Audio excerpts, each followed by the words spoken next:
Welcome to Flat Earth Debate Live.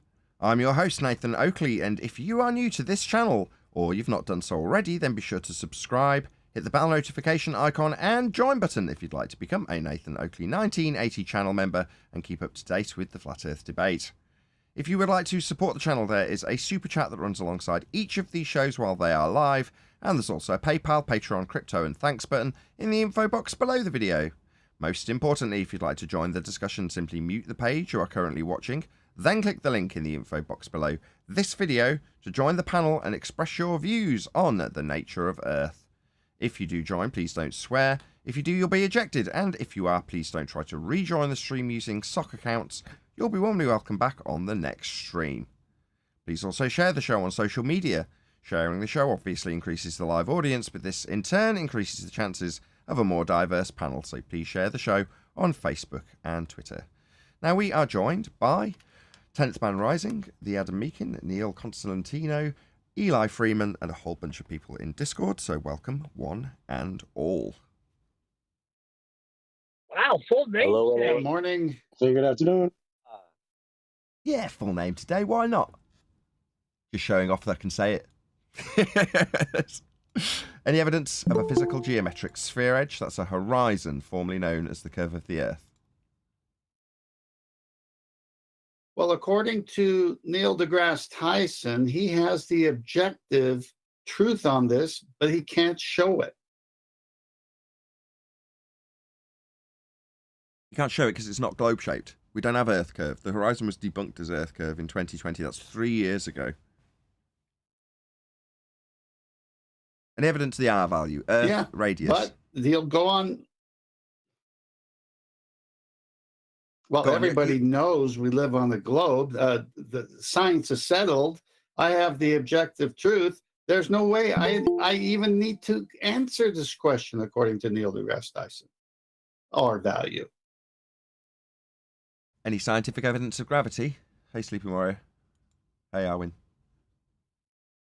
Yeah, Neil dropped the mic, and it hit the floor. There's gravity. There you go. Don't forget he took off his coat.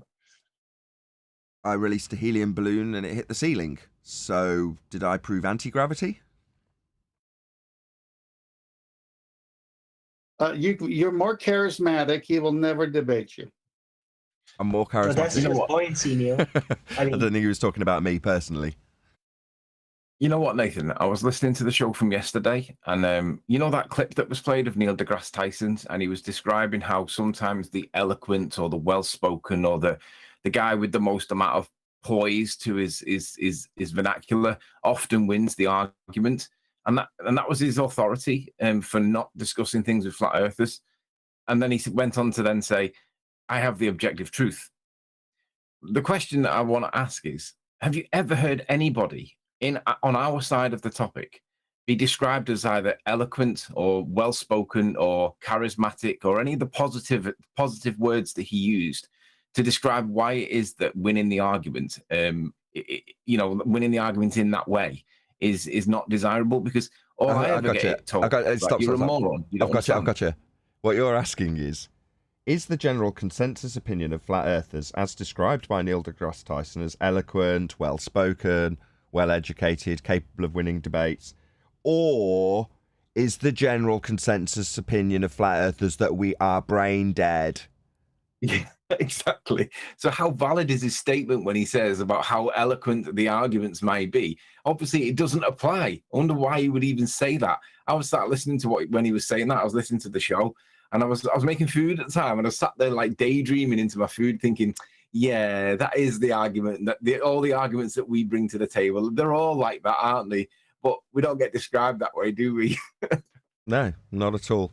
So what you're saying is, even by the reasonable standard of a guy who stood back and listened to him and then went, hang on.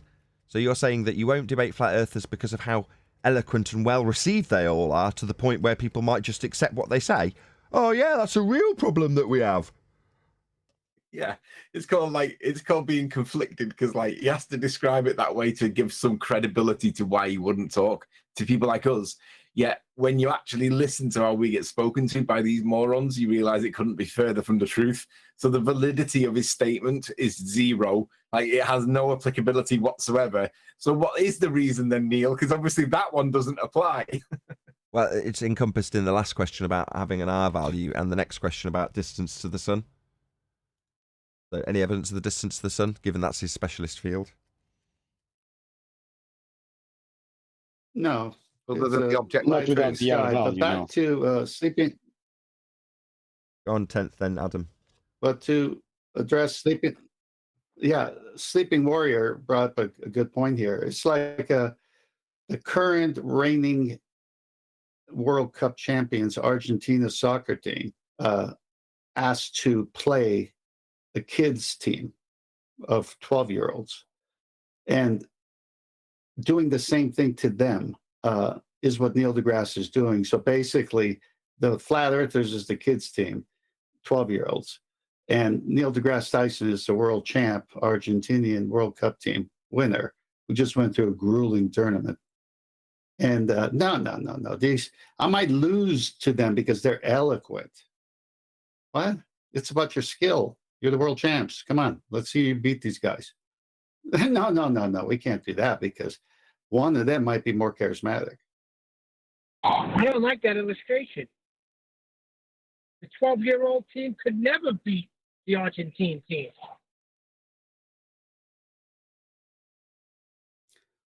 Well, that's the way they want to portray us as stupid, dimwits, whatever names we've been called.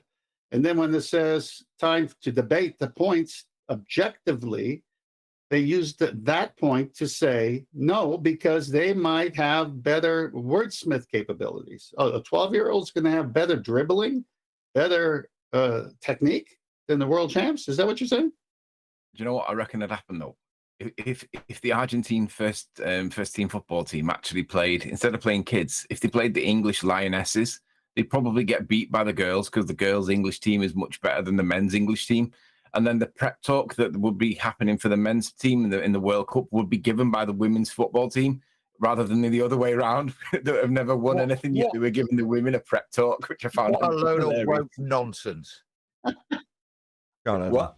The women's football team are caned by the under-15s boys teams. They're absolutely Oh, I don't know. Okay, I don't know. before we I move think on, there's one English- other thing which should speak to Anthony's point, which is to say, and I can weave in my apology to QE yesterday because he took this completely wrong way, which is in the same vein, Anthony, if this charismatic, well-spoken, well-received flat earther was to debate Neil deGrasse Tyson, the comments underneath, if he had his arguments, that's Neil deGrasse Tyson's arguments, taken to pieces in the most literal sense by the flat earther, and he was more charismatic and well received, right? Underneath that video in the comments section, there'd be people saying, "See how well Neil deGrasse Tyson hammered the flat earther," right? Now, Yeah, I've of given that course. example there because I tried to give the same example with it being Quantum Eraser rather than whoever was in my example a moment ago, which is to say that it doesn't matter how well someone like Quantum Eraser does. I picked him because he's the best debater I know. If he hammers the guy, hands the guy's ass, the commenters beneath will still say, "See how badly QE lost," with no example given of how and where and timestamped. And the other way to view that same scenario is if Neil deGrasse Tyson is getting cornered and QE's attacking and he's trading blows and they're all going to the face and it's a matter of moments before the guy hits the canvas, right? When he's in attack mode and he's on point and he's not calling him names and he's literally saying you can't violate the second law of thermodynamics practically, if that's the example, right? All that would happen in the comments section would be, "Isn't Quantum Eraser rude and violent? Neil deGrasse Tyson's holding his nerve against this moron," and they're ignoring the point that's being made in lieu of addressing the character of the person instead. Exactly. All the time. It drives me nuts. Exactly. So they'll claim the victory where there isn't one. Exactly. So there's people like Fight the Flat Earth who came and commented on my AI video saying, "Look, Nathan lost to the AI." I'm like, timestamp where I lost. You know, an unsubstantiated claim to make yourself feel better in the comments section. Yep. It'd be interesting to see whether he actually understood the artificial intelligence, because to claim that you lost while showing the contradiction in terms and how the video, the computer was responding back to you and saying things like, "I'm sorry you didn't understand. Perhaps I wasn't clear," or whatever use of language it was. because I could see what was going on there. It was almost as if that AI was written by Rumpus himself. It was like literally Rumpus's voice saying it in the background in my head. No. I don't think it's that.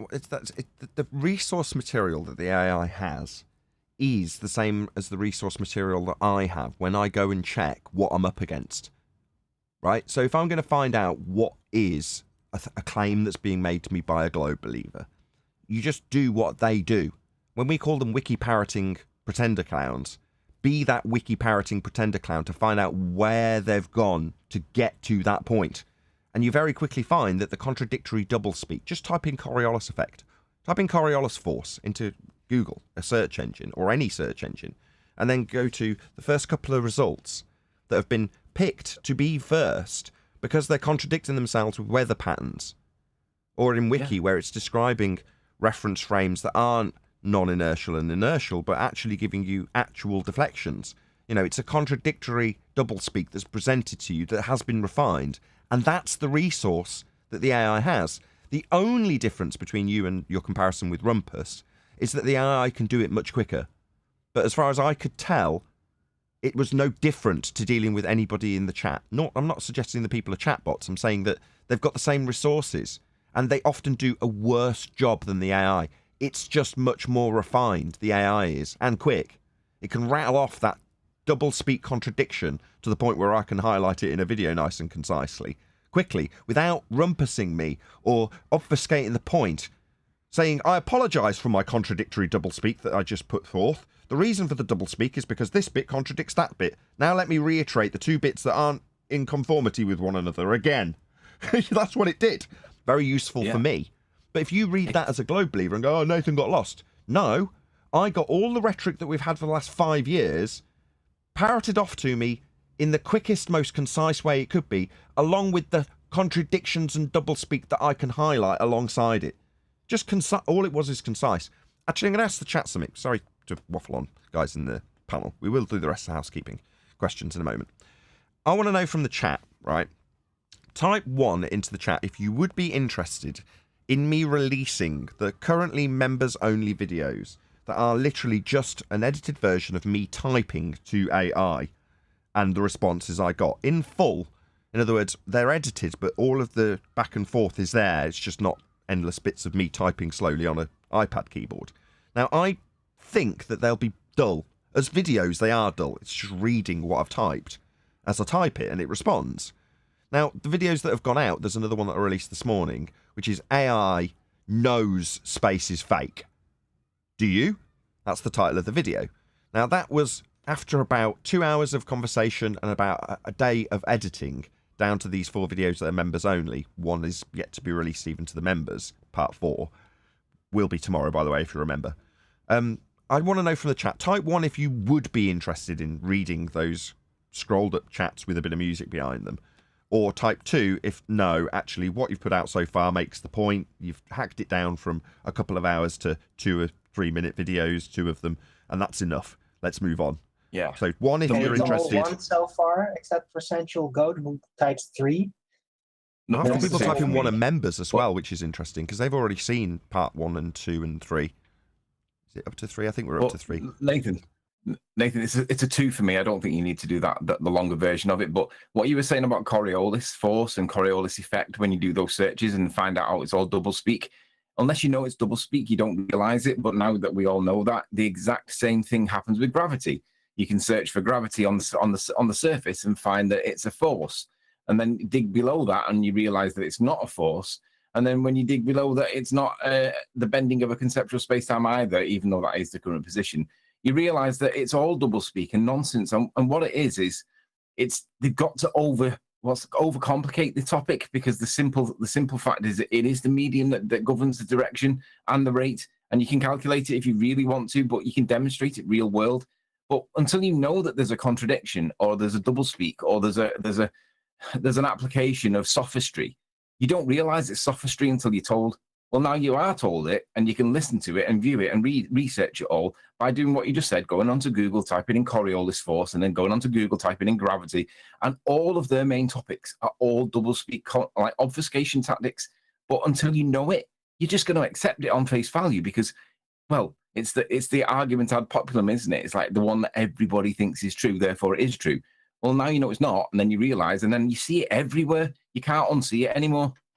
Well, you and I can speak to this more than most because we've got our specialist subjects, i.e. Anthony and myself. I know everybody else is good at this stuff. I'm not decrying anybody here, right? I'm just saying, just as it's us two in this discussion. Anthony specifically focuses on gravity. He's very good at it. He knows the ins and outs of it. He could probably recite Kepler's third law to you. I couldn't do that. I understand the general idea of how to debunk it and what it isn't. That's enough to get by. But Anthony can really get down to the minutiae of what gravity is and isn't. I can't do that. But by vice versa, I can do it with Coriolis effect. Not that I like it particularly. But that's sort of more of my specialist subject. Now, when you do as Anthony's described, as I suggested you do as the audience, and just go out and type in things like Coriolis, he's absolutely right. You don't know what you don't know. Now, when I first looked at Coriolis 7 years ago, I was like, this is just too complicated to understand. You know, I didn't get it. And I've even got still published a video that debunks it incorrectly by trying to take apart how the Foucault pendulum is on a gimbal or whatever they call it, the pivot mechanism. And that's what I'm trying to attack. And you're like, crap. Don't understand the Coriolis effect, Nathan, from the past. Right? But neither does most people. And as Anthony points out, when you go and read the contradictory doublespeak, cognitively, it doesn't make sense. But because you don't understand it, you don't know why it doesn't make sense. A resounding and unanimous 11111 for everybody wants me to publish the back and forth between me and AI. So I will do that. So what I'm going to do, I'll set it up now. Hopefully you guys will chat amongst yourselves about something. I'll put out a housekeeping question so that the conversation doesn't die on his arse. But what I'll do is I'm nearly there. I'll put out the part 2. So I've already put out part 1 to the public a couple of days ago, and part 2 has already been out to the members. 36 people have watched it already. So I'm going to release that after this live show. So in 3/4 of an hour from now, I'll set it to premiere, and then I'll spam a link in the end of the live show, and I'll see how it does. If you're all right in the live chat and everybody goes and comments and are really excited by the fact that there's typing going on screen, then maybe I'll release the 3rd and 4th one. But as it stands, I will, as you've all said, one, even Godzilla super chatted one.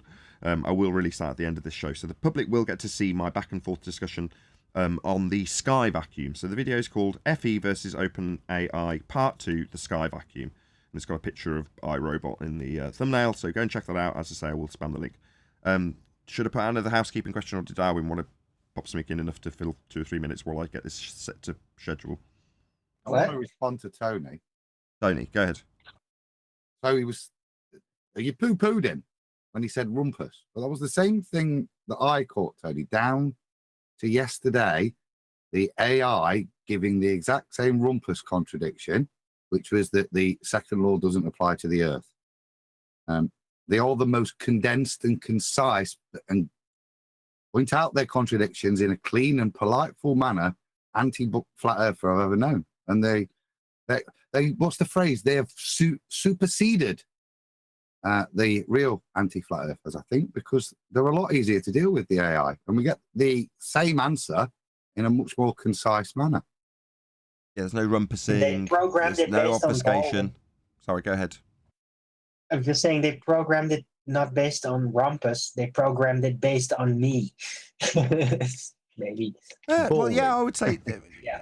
you're the closest because you're as good as it gets. I'm not trying to butter your ego, but Arwin is very good at concisely disseminating the actual faults and contradictions within the globe rhetoric when he puts it across as devil's advocate. Likewise with the AI. It, in one sentence, said, yes, of course you can have gas pressure without a container. And then in the next sentence, gas pressure is the force exerted on the walls of the container. That was in one line from the AI. Yeah. So it's more than happy to concisely But I contradict like itself. how he stayed polite about it, right? That's like where I'm like, oh, I like this AI. It's more like, how I would do it. It's like the customer services complaint person when you make the complaint about something that you're not happy with, and they always say that one line initially, which is, I'm very sorry for our content. I'm very sorry that we weren't up to your standards, or whatever it was that they complained about. And they do it in that very loose way that literally means nothing, but it appeases the situation. But I'm just going to put it out there as a planting of the seed. Perhaps Rumpus is the guy behind the AI, because it does sound like him. The AI, that's the only bit I didn't like, because Nathan, on a number of times, pointed out the contradiction, and instead of acknowledging the contradiction, it said, "I'm sorry you didn't understand."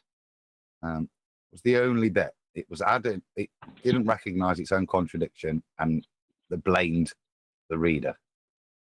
I got a question No, for but Nathan. No, but hold on. It second. probably was legitimate, though.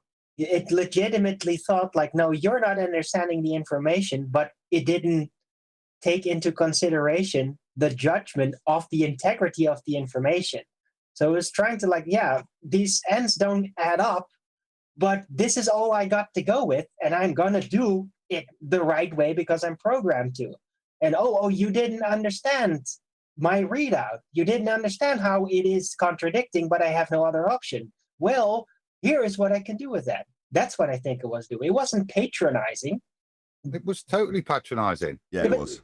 Yeah, but it doesn't make When I any read that, sense. Yeah, just that one was second, the Owen. point. When I read It that, was It would have actually had hold to on, be hold on. patronizing. Hello, one sec. When I read that, what went through my mind is whoever's programmed it to give you that response in that manner could easily substitute that with "you don't understand, you dumb flat earther," and that could be the repetitive response that it churned out every single time you pointed out a contradiction. That would be much more human-like.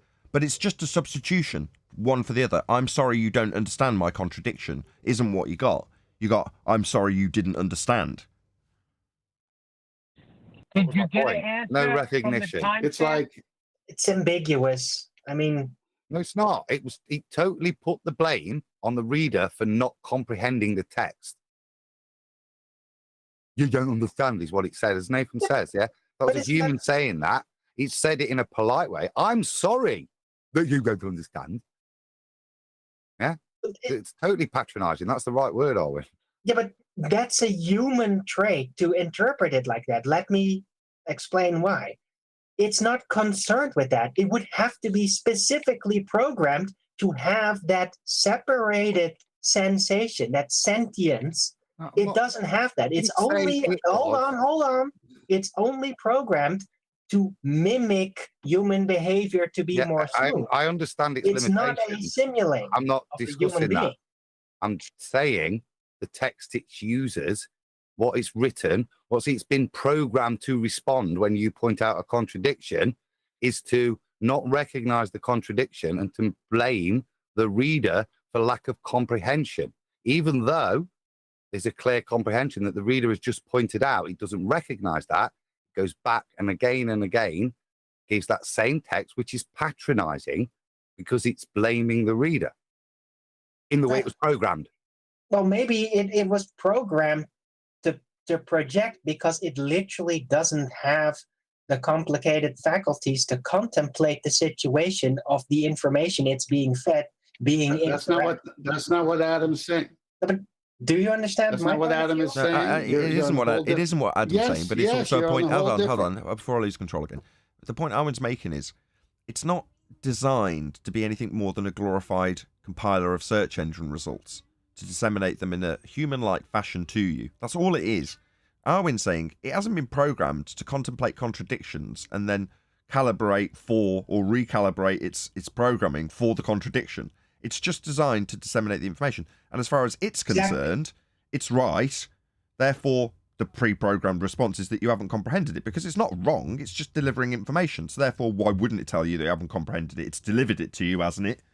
But it's not thinking that. It hasn't got the brain to think. Right. Exactly. That was exactly my point. Right. I wasn't giving Right. it No one missed actual it, but Adam's intelligence. point is different. Go ahead, Adam. I was just pointing out that that is correct, Owen. Yeah, we are in agreement on that. I'm saying the way in which it has responded is patronizing.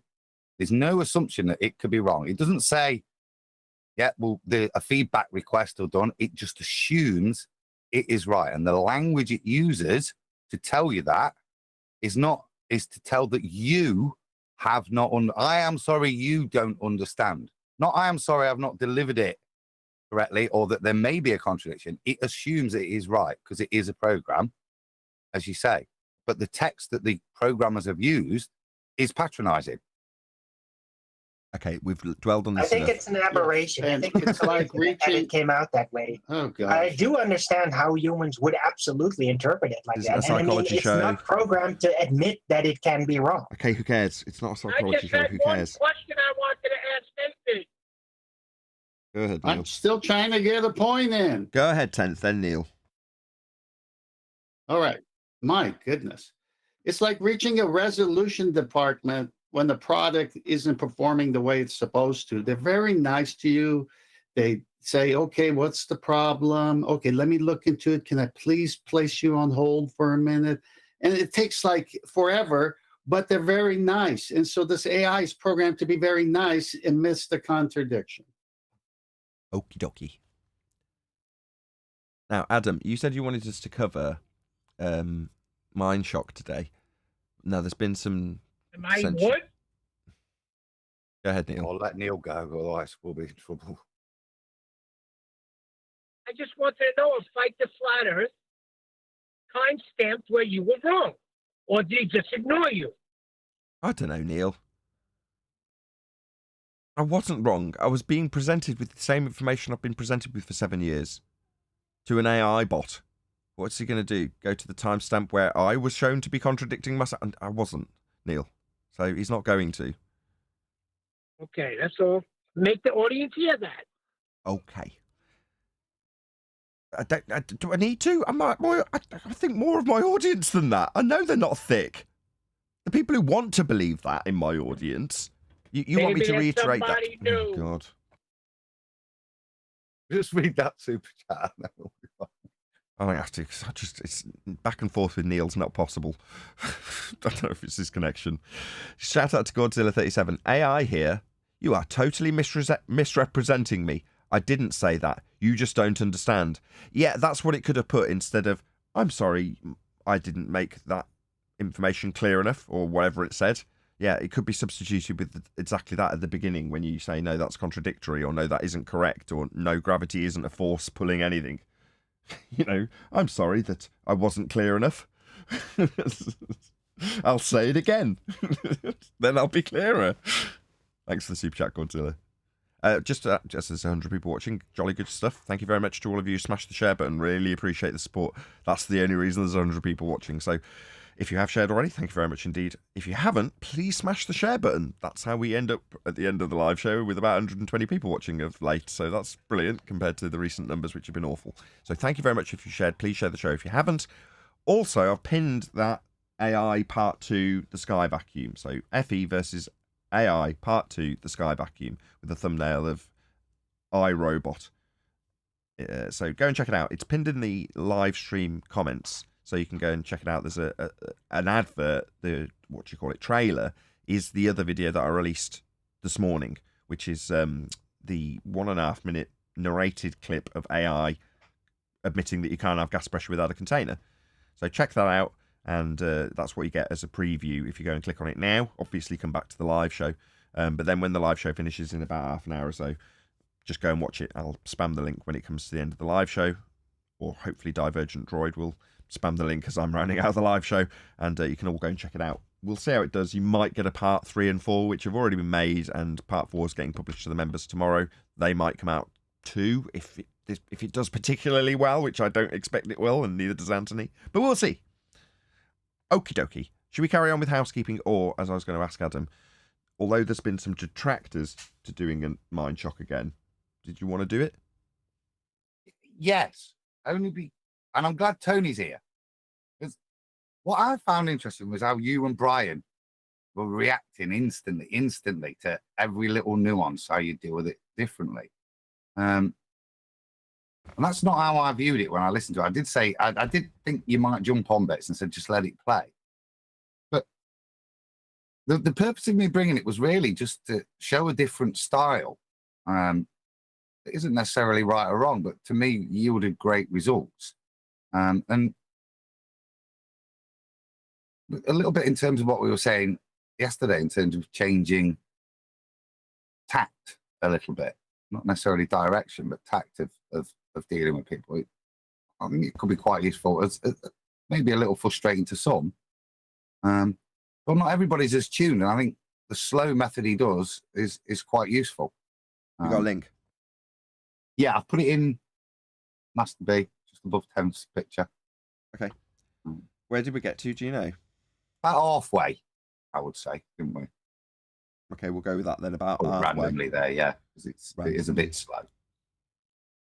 I've got an advert playing. Just Look, give me time to size Tony, it. if you're there, I'd say I'm glad you're here because your style is what Nathan said is he's letting him beg the question. That was part of the critique, and that's part of the critique given to you. So I'd be interested in your viewpoint of how well this guy does. No, don't misrepresent what I said. I No, said, I'm not. let me just clarify Go on. what I said. I said that if I didn't critique him for leading the guest with the globe earth begging the question fallacy, then someone like Anthony could be rightly annoyed at me because when I yell at him, don't beg the question for them, if I didn't criticise it, Anthony would be like, well, you moan at me for that. That was what I was driving at. Yeah, that's a fair summary. Yeah, I think that. Are you there, Anthony? Are you going to pipe up during this? Yeah. Re-ask the question, Adam. There is no question. I was just pointing out to Adam when we've last covered this Mensa guy that if I wasn't critiquing the guy for begging the question on behalf of the globe believing guest, then you could rightly say, hang on a minute, the amount of times you've told me not to beg the question for him and you've got to make apologetics for why you're going to do it anyway. Yeah, the reality is, like, it depends on how you want to have the conversation. If you want to, like, nip it in the bud, don't allow them to beg the question. And sometimes it is worth doing that because a lot of these arguments do stem from begging the question. But if you nip it in the bud, then there is no conversation, is there? So it's like I was listening to Bev Try Thinking yesterday I think it was yesterday. I'm not entirely sure when it was. It might not have been. But he was having a go at Charles, Flat Earth Math. And Charles actually joined the show and they had a back and forth. And when literally he got to the point where Charles was in the corner taking blows, he was about to hit the canvas and he literally had to run away because Bev was basically trying to say that the horizontal line is a straight line and it's perpendicular with vertical. And when it got to applying that in the real world, Charles just could not do it because he had to insist that if you have a flagpole in London and a flagpole in America, somewhere like New York or wherever, them two verticals are not parallel to each other. And Bev was ramming it into his head and he was losing badly. And the next thing that he had to do was admit that because in the end, what he said was that horizontal line is straight, but level between the two cities is a curved surface. And Bev said, well, why is that? And he said, because globe. So because he got into that mental state where he can't think that it's not a globe, it has to be a globe. He's curving the straight line and he won't concede that point. So rather than concede the point that he's curving the straight line, he ran away. So that to me, that means that he can't come back now for a while in the same way that conspiracy cats can't come back because he can't get around the gas pressure without a container argument. And Flat Earth Math, he's been struggling with the one that Nathan pointed out to him. So he's had to disappear for a while. He's now going to have to disappear again. But these people are disappearing quite a lot at the moment. They go on a sabbatical. They don't come back online for many months, and they say that they've been busy real world. When actually, what they're really doing is applying the half-life of a lie. The more time you put between stating the lie and then coming back on the scene, most people will have forgotten about it. But with cats, he ain't going to get away with gas pressure without a container. Flat Earth Maths, he ain't going to get away with Eratosthenes assumed that a ball when he did his maths. And this goes on and on and on. The real surveyor, the main surveyor, he's vanished because of a reason. I don't know exactly the reason, but he's vanished and he can't reappear, according to Bev. Jesse Kozlowski, he's disappeared. He can't reappear because he said something daft. So if you allow them to beg the question, you do get to the point where they get to a contradiction. And it's trying to narrow it down to that point where they get in a corner and they lose. And it's not easy because they use sophistry, they use insults, they use distraction, they use deflection, they use all sorts of tactics to try and get away from being cornered. But if you don't allow them to beg the question in the first place, you don't get that opportunity to watch them die. And that is where we're at. So it's a balance between the two. I'm done. Well, you just Sorry, Anthony, we don't let them beg the question here. Well, by doing so, I have Charles over a barrel, and we'll just, hopefully someone will spam the link to Charles lying, because in that example, you said he assumed R, i.e. the parallel zenith position of two flagpoles from here to America, UK to America, wouldn't be parallel anymore. And why? Well, because of globe Earth. That's an assumption of an R-based sphere beneath the feet of the two people between those two flagpoles, i.e. requires an R assumption. Right.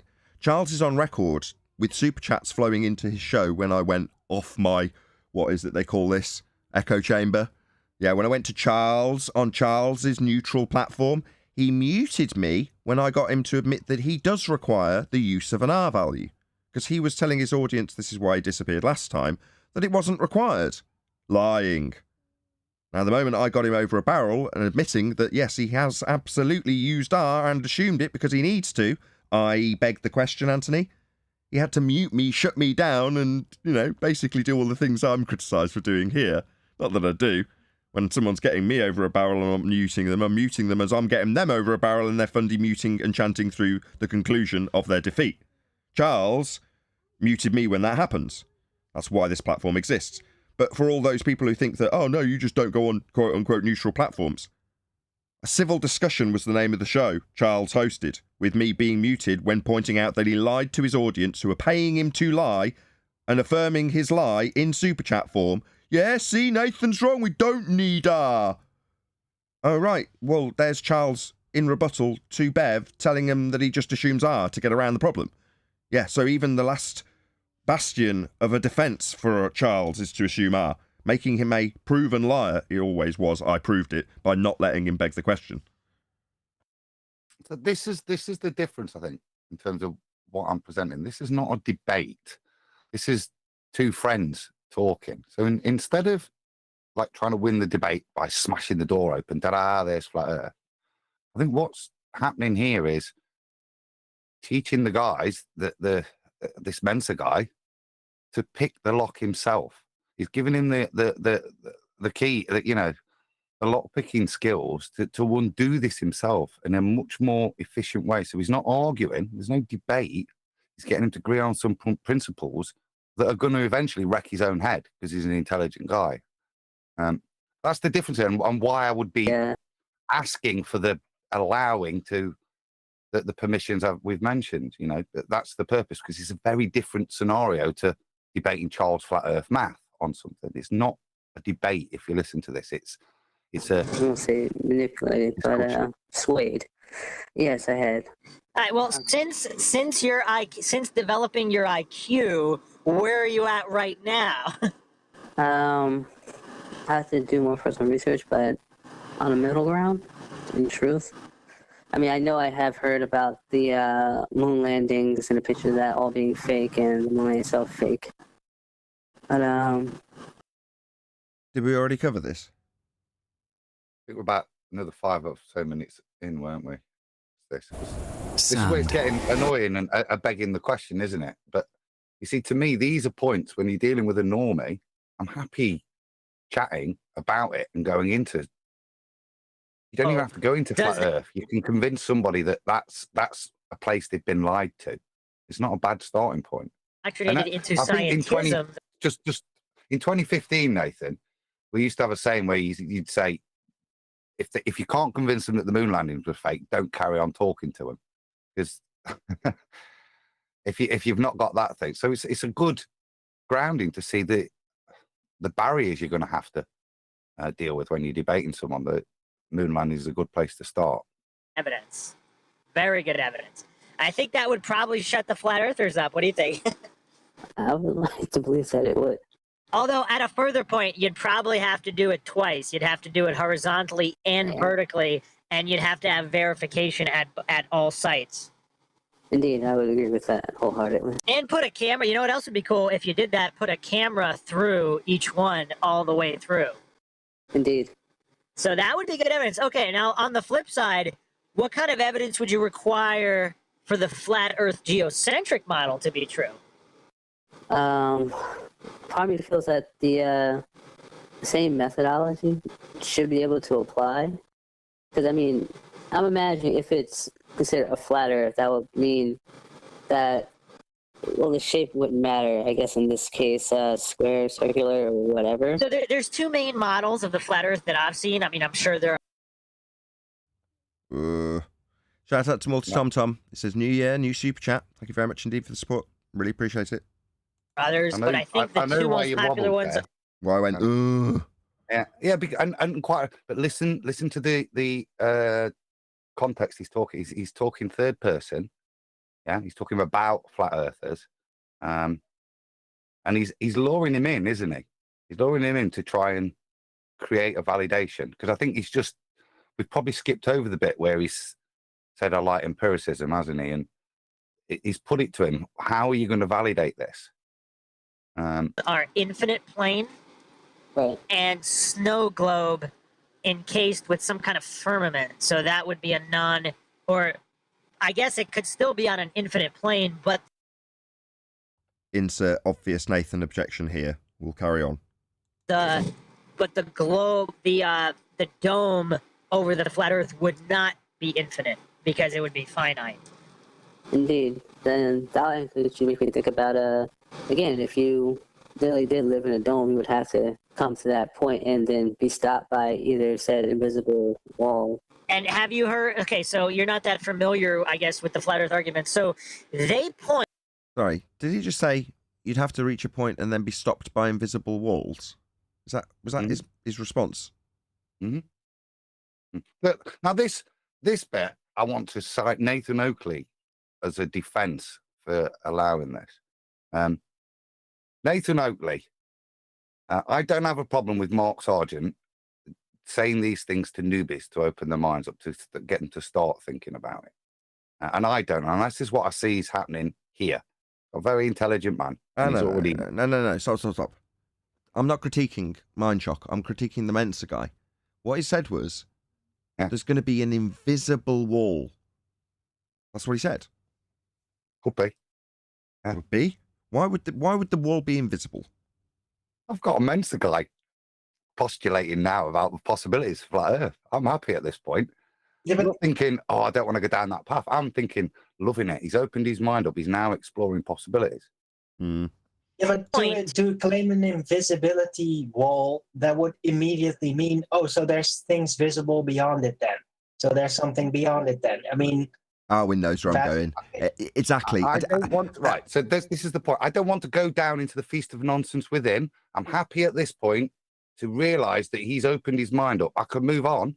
Fine. Yeah? No. Now that Arwin's verbalised what I wasn't going to because it's preemptively putting words in his mouth, and you've said feast of nonsense regurgitation, I'm happy to move on. The audience knows enough of what we would be objecting to if we laboured this. I'm not going to carry on playing. To the Antarctic Treaty, the only treaty in the history of the world that has never been broken. If that's true, I didn't really fact check that. I think that's in modern times, I guess that might be true. You're not actually allowed to go to Antarctica. So if Antarctica encircles, and of course, the anti-flat earthers say you are, but the cruises that go to Antarctica, they only go on the outer edge periphery. And you're not allowed to go there by yourself and just explore. You'll be stopped. So what? Will you, number one, and if you are in line with the Antarctic Treaty, so what? Some people have been. There's. Here we go. But that's news to a lot of people. Listen there. He's not. He goes. He didn't know that. Okay. But I see it as completely non sequitur. Because you're informed. You're informed. But this is about taking a complete newbie, just loading them up with knowledge they don't have. Oh, I couldn't disagree more. If I want to fight against something, when someone's like, well, what are you fighting for? And I'm like, well, I don't want to convert anybody. It's up to you what you believe in and all the rest of it, right? Partially the reason for that is because of stuff like this. Now, I know you're trying to fight this guy's corner, and I get it, but what annoys me is that the way this guy's mindset is being cemented by the host, Mindshock, is in line with the feast of nonsense that will make him... Was that a double use of nonsense? I think it was. Just the feast of nonsense information. being fed to him in such a manner that he's going to lend significance to Antarctica and lend credence to the all the way around an ice wall. All of these ideas are being planted in his mind as we go along by the, if he is or isn't, it doesn't matter, flat earther we're going to call him, the guy who's planting the seed. But what kind of seed's he planting? Well, he's planting a GMO tract with the microchip seed. That's what he's planting, as far as I'm concerned. And I know you're like, no, you've said Mark Sargent's all right to do it. This guy's not Mark Sargent. Sorry. No, because he's made it quite. Can I give an opinion? You can. Adam, carry on, and then yes, 10th. Yeah, I agree. Go 10th. Go. Okay, go ahead. Okay, thank you. Yeah, I'm with Adam here, 100%. Here's why. We're informed. We can shut it down at step 1 or step 3 into it, or wait and be patient. And look, I let you talk, but I wanted to stop you earlier, but I was being polite. We got what you're saying, Nathan, because we're every day on it. What's happening here is important because this Mensa guy is not on the defensive. He's open and he's listening to things, even though they may be 2015 or Feast of Nonsense or something that might be true but not proven. So why are we talking about it? It doesn't matter. The point is there's a conversation and a relationship that's bringing out some nuggets. And this is what Adam spotted here. And so you can say these things, wait until it's all said and done, and then say, what did the Mensa guy say? Is he convinced now that he lives on the globe? Because he just said this. So you can't get there, much like Anthony went through the process of, if you let them beg the question to a certain way, they corner themselves. If you stop it right away, then you can't get them to corner themselves because you ended it. And they got nothing to say to you. It's like when I brought up the fact stop. that Andrew Thomas Young... Go on to a new point. I'm almost done. No, you're going on to a new point. Just let me address that. No. Begging the question is cornering himself. No, it's an example for this point. Yeah, I know. I've got your point, but I'm just going to reiterate. No, I'm begging not the question against that. is cornering yourself. No, he's right, but there's a different cornering that happened. There's a different cornering that happens if they talk too, not just the begging the question cornering. Let me end with this example. Andrew Thomas Young, when I presented that paper, said that it's got to be at 1.2 miles. And then Andrew Thomas Young, of course, it's over right there. Okay, because it's got to be geometric, etc. Then he brings in refraction. And he says, with refraction, their refraction. Not real refraction, their refraction. It can be no further than 1.32 miles. Well, to me, you lose both ways. It's over. But if I'm not allowed to show that even their scapegoat refraction, which isn't real refraction, doesn't save them with the black swan, 1.2, 1.32, what's the difference? They lose both ways. If we never allow that, you never see that even their excuse corners. It's a false comparison. You're comparing a Moses Toland's construction where you're not begging the question, you're affirming their position to take it apart. That's not the same as begging the question. It's also not the same when I say you corner somebody with their use of their begging the question fallacy when they do it versus you doing it for them. Now, when you do it for them, you close the door of calling out that fallacy behind you when you do it for them. We're not in fallacy territory at this point. I could just summarize where he's leading as what I've heard.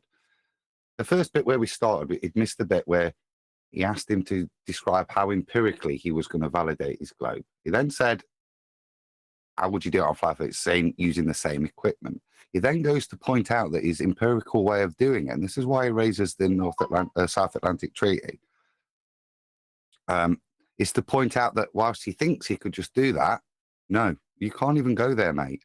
And so he's not using it to prove the shape of the Earth. He's proving that this assumption that he's got free roam in the realm isn't there either. And actually, he would need special permissions that nobody gets to be able to do this experiment, this thought experiment that he's done, that would prove it. So he's demonstrating to him that he can't do this himself, just like he can't go to space himself. So he's now showing him that he can't demonstrate. This is the point of the setup, really.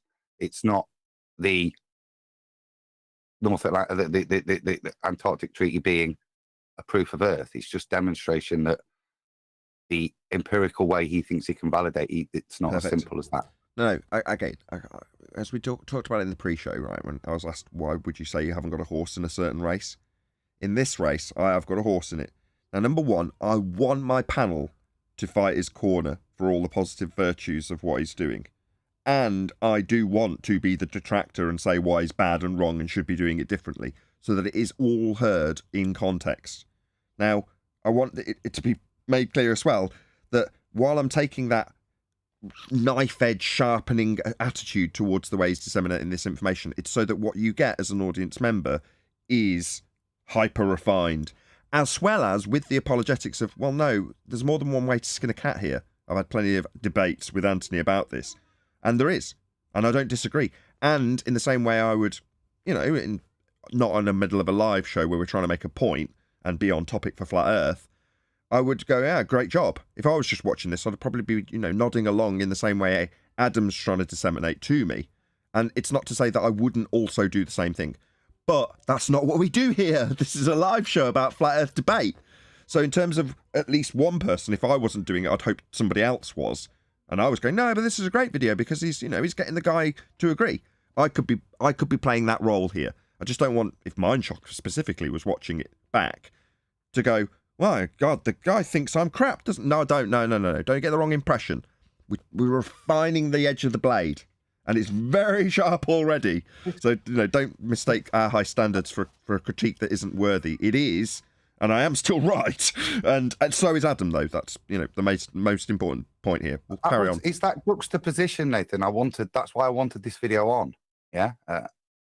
Because it's horses for courses as well. Like I said, this is not a debate with Fight the Flat Earth, yeah, where you do want a big wieldy axe. This is somebody you're trying to coax along, not scare them off with gas press without a container straight away and block their mind.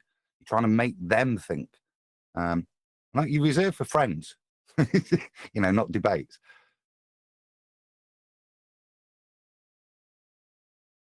That's the point I get from what you're saying. It's not a debate to where you're going to bring out the hammer.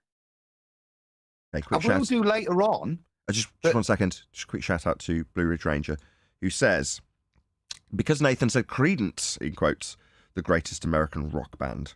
So presumably I've got a super chat because I said a word that reminded somebody of a band. So thank you very much, Blue Ridge Ranger. Really appreciate the support. As I've got the mic open for me, and I will plug this at the end of the show as well, in about 7 minutes time, this live show will end, and part 2 of Flat Earth versus AI. What's the name of the show?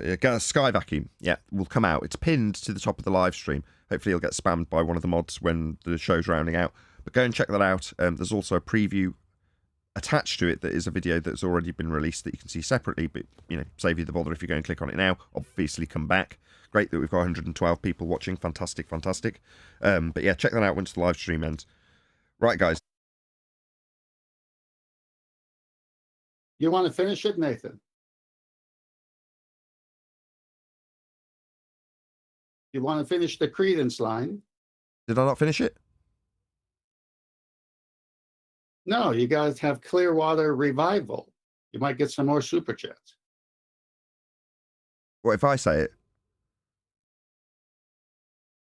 Let's just carry on. Creedence, and the guy gave you a super chat. That's one of 3 names. Oh, I see. Creedence Clearwater Revival. Maybe you get 2 more chats if you say. I see. Maybe if I say, it's like dealing with the Beatles. Maybe that'll get me more super chats. I don't know, 10th. I'd rather just carry on with the video. There's documented cases where people have been trying to go to Antarctica by boat or whatnot, and they were met with military and arrested. Very intriguing. So there is a dome. Anecdotally. You're absolutely right. You'd be able to go to that dome edge. Now, some people argue... What dome edge? We must have containment. I don't know about this dome.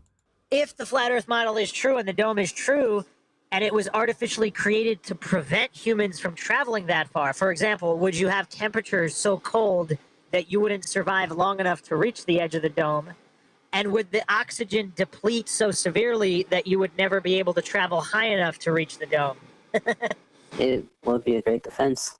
So is that the way our Earth is set up? But either way, if you can't travel, so the flat earthers, I would guess, think that certain government entities or the Illuminati per se, they do have a presence in Antarctica and they are aware of the edge of the dome, which is part of the reason for the Antarctic Treaty, and they would prevent any private citizen from verifying this information. Right, right. And as far as going high enough, how would a private citizen be able to reach the reach the surface of the dome? Indeed, again, that is a big issue in my opinion. Again, I mean, if there's certain people with the privileged capability or information to reach to said areas, I mean, as a regular person, again, how am I supposed to verify this myself without having to make such a huge cost?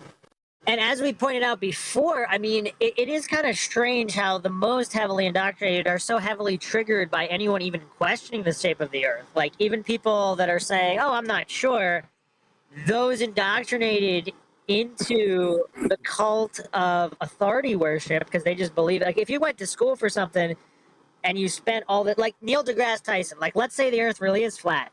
Would he ever admit it, even if he knew it was flat? Because his career is over. At that point, or it could be a new beginning. It could be, but I think the other issue with conspiracies and with coincidence theory. Have you got anything you wanted to add to any of this, Adam?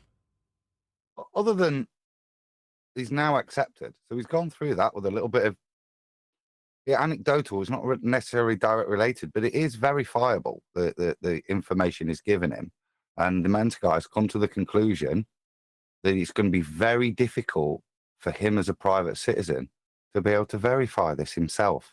He can't go to space. He can't get high enough to even see if space exists. He's got to that concept.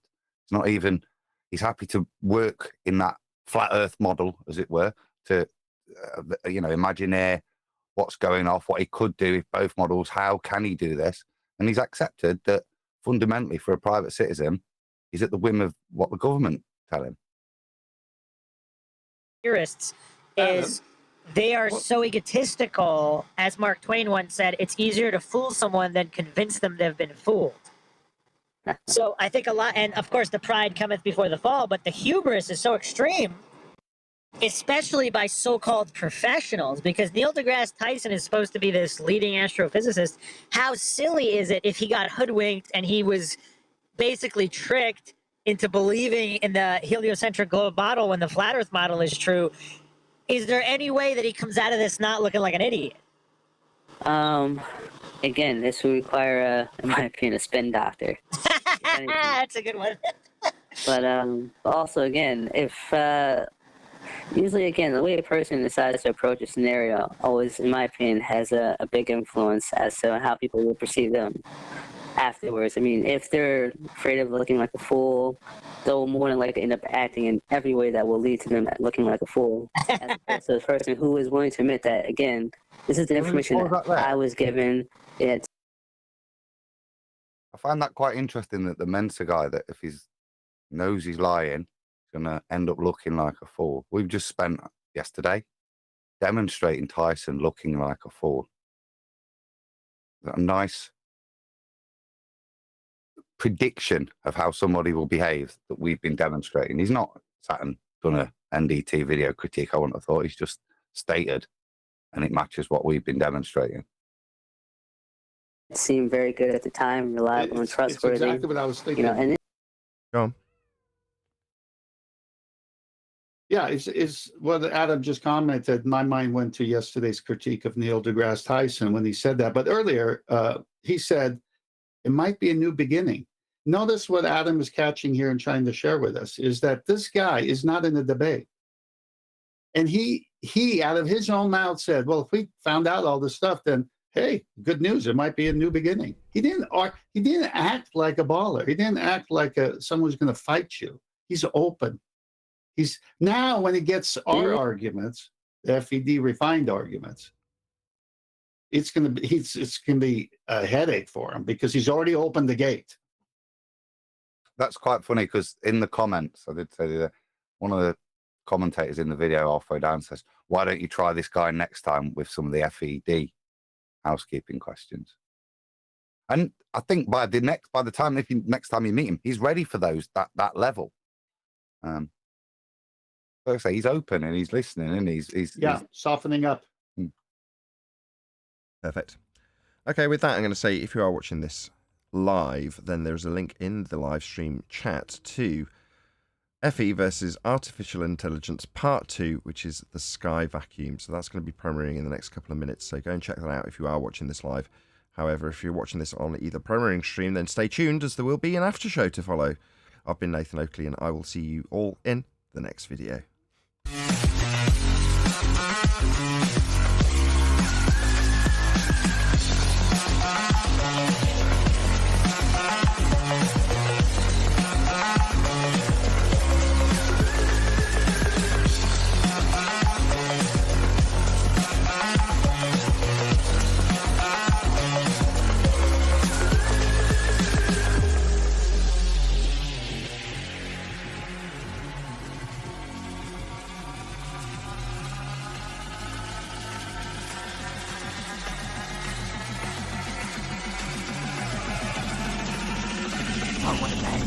What a lovely day!